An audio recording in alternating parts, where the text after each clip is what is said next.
Mana Timurjon bilan Zilola qizimiz ham rasmni tugatay deb qoldi. Endi savollarimizga javob tayyormi? Bo'ldi. Oybekjon.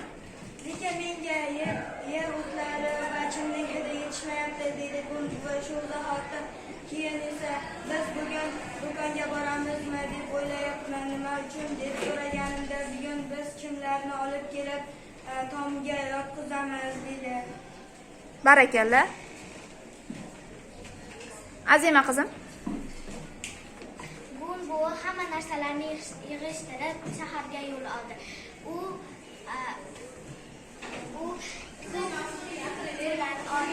shaharni ko'rishni orzu qilar edi va u uyiga yetib keldi. U ularni ko'rib chiqdi. Axir bu dahshat deb qichqirib yubordi. Derazalar haddan oshiq katta va devorlar oppoq va tekis edi. Barakalla bolajonlar, mana Gun buvini qishloqdagi va shahardagi uyini juda ham chiroyli qilib rasmda ifodalabsiz. Rahmat sizlarga. Barakalla, rahmat. Mana Gun buvining rasmi. Qani go'zal qizim, ta'riflang qani? Mana Gun buvining rasmi, mana sigiri, mana uyi, eski uyi, tomida gullari bor. Mana yangi uyga ko'chib ketgani va tomiga gullar ekdi.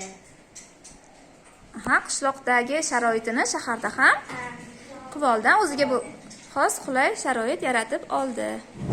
Yaxshi, bolalar, o'sha matndan qanday xulosa chiqardingiz? Azamjon, Qishloqda bo'lsak ham, shaharda bo'lsak ham o'zimizga yoqadigan sharoitni qilsak, baxtli yashaymiz. aha, yana qanday xulosa chiqardik? Sobirjon?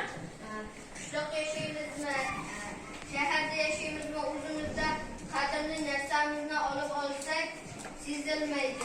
Barakalla, Davlatbek. Qarilarga uydagi narsalar yoqib qolgan bo'lsa, boshqa uyga ko'chib ketayotgan bo'lsa, ularni ham olib bexavotir yashaydi. Barakalla, juda ham yaxshi bolalar, to'g'ri fikrlabsiz, Azima.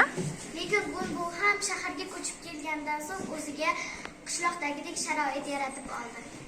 Barakalla, juda ham yaxshi.